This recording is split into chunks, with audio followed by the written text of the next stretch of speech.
j'avais une question. C'est quel conseil vous pourriez donner pour concilier vie privée et vie professionnelle en situation de télétravail? Je vais d'abord vous répondre que c'est une question intime, avant d'être une question professionnelle. Quel conseil donneriez-vous pour concilier vie professionnelle et vie privée? D'abord, on répond à cette question.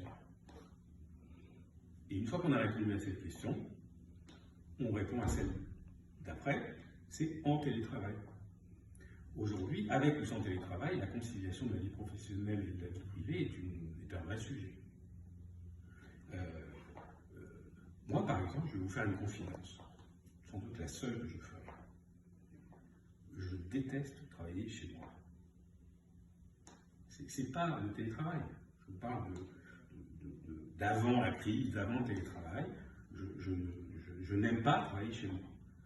Il se trouve que j'ai des habitudes de travail et de vie qui font que le dimanche soir, je viens travailler au bureau. J'adore ça.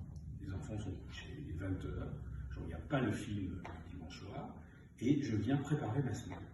Je ne suis pas dérangé par le téléphone, il n'y a personne en nuit, c'est calme et je fais un travail colossal. Si je faisais ça chez moi, j'aurais forcément tout un tas d'éléments qui viendraient me perturber, je ne le vivrais pas de la même manière. Donc, encore une fois, chacun a une réponse intime à cette vie privée, précisément.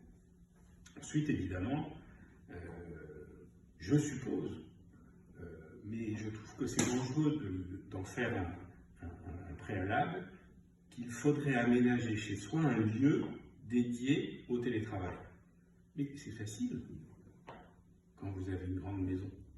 C'est facile quand vous n'avez pas d'enfants et des enfants qui vous courent dans les pattes. C'est facile quand vous avez peut-être un jardin et que vous pouvez télétravailler dehors quand il fait beau. Mais quand vous êtes dans un petit logement ou quand vous êtes dans une famille nombreuse, c'est pas si simple. Donc soyons très prudents sur des réponses toutes faites qui consisteraient à dire il faut aménager un lieu dédié, etc. C'est pas forcément facile pour tout le monde. Ensuite, évidemment, il faudrait, mais je ne suis pas sûr que ça marche. Je pense même que ça ne marche pas. Ceux qui vous disent qu'il faudrait donner des horaires. Mais c'est pas vrai.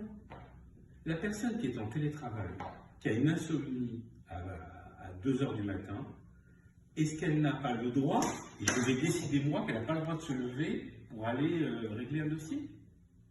Je sais que c'est pas très politiquement correct de dire ça, mais on se leurre en se disant il faut un lieu, il faut des horaires, il faut le droit à la déconnexion. Oui, il faut forcément encadrer un peu.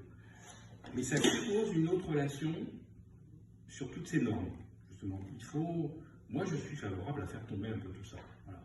Et ma foi, s'il y a une personne qui a envie de travailler jusqu'à 22 h, et si le film du lundi soir ne tourne pas, qu'elle travaille jusqu'à 22 h, je devrais interdire ça, mais non, c'est pas possible. Alors il faudrait mettre des mécanismes de coupure, etc. Enfin, on arrive au paradoxe. Donc, sur tous ces sujets, je suis convaincu que nous avons encore beaucoup à apprendre. Sans doute faut-il aussi un peu plus de flexibilité, c'est-à-dire avoir une part individuelle, et non pas forcément collective, de la gestion du télétravail. C'est-à-dire que chacun se sente comme il le souhaite. Voilà. Y compris sur le nombre de jours. Je ne suis pas favorable, par exemple, au fait de réglementer le nombre de jours télétravaillés. Je ne sais pas si l'idée de dire 1 plus 4, 2 plus 3, 3 plus 2, 2 plus 1 ou 5 sur 5, je ne sais pas laquelle de ces solutions est la meilleure. Je ne suis même pas sûr qu'il y en ait une qui soit la bonne. Sans doute que cela doit s'adapter. C'est là toute la difficulté des grandes organisations, c'est comment adapter à chacun cette gestion individuelle de la semaine télétravail.